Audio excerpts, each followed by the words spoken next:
Yeah,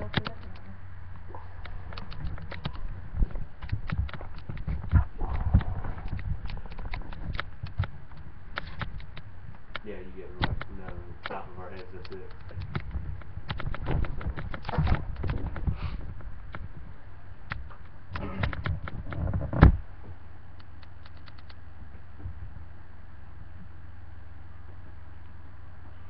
The Vietnam War for the Americans was a conflict that lasted more than 20 years, but the United States did not become military active in Vietnam until the 1950s. For the people of Vietnam, this conflict started much sooner when France invaded Vietnam. France had plans to use the Vietnamese people to harvest rice and extract rubber. During this invasion, France gained control over much of Vietnam. During the invasion, France split Vietnam into three provinces. Each of these provinces were governed in different ways. The people of North Vietnam grew tired of being ruled by the French and started to rebel under a leader named Ho Chi Minh. The French invasion of Vietnam caused a series of events to unfold with a worldwide effect, leading the United States to enter into war with North Vietnam. Ho Chi Minh believed Vietnam should govern itself, not the French. According to Tom Pendergast, in 1911, Ho Chi Minh left Vietnam to find a solution for Vietnam's independence. During Minh's travels, Minh learned of the communist-based Indochinese Party. This would work against him later when he started asked the United States for aid against the French.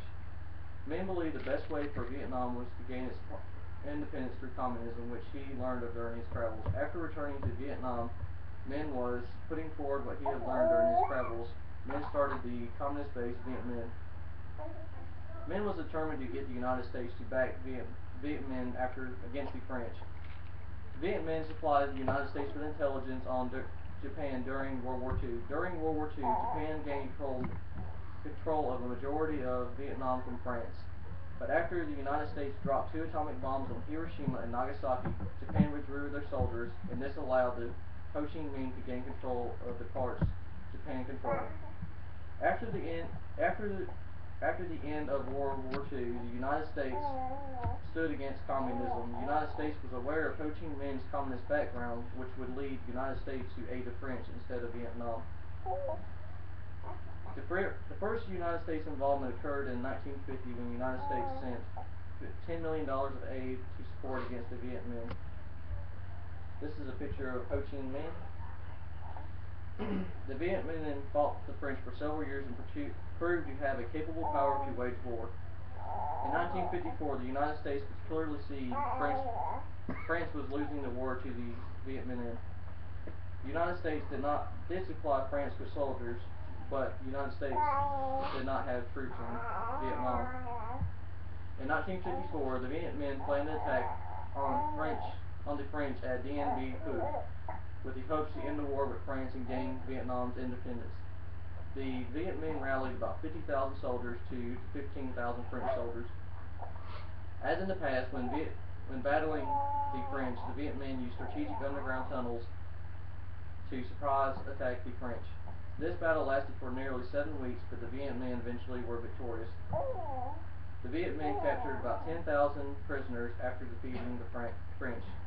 France surrendered to the Viet Minh one day after defeat at Dien Bien Phu, but this victory did not give Vietnam its independence. This is a picture of some French soldiers captured after the Battle of Dien Bien Phu. After the Viet Minh defeated the French, a compromise had to be reached in order for the French to withdraw their forces. This was the start of the Geneva Convention. The United States was one of these countries that was highly interested because of the Viet Minh's communist background. According to Anthony Edmonds, the final result of the Geneva Conventions was a ceasefire and a temporary partition of North and South Vietnam. This would be the official day that the country became North and South Vietnam. Another part of the compromise said that in 1956 a reunification election would be held. The United States knew if this election took place, Ho Chi Minh would win control over all of Vietnam. The United States feared if this happened, the country would fall to communism. So instead, the United States ignored this part of the agreement and had South Vietnam hold an election to start a democratic government.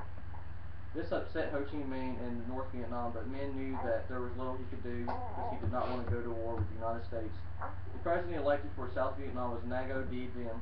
For the next 5 years, the United States provided considerable economic military aid, including military advisors to Diem's government.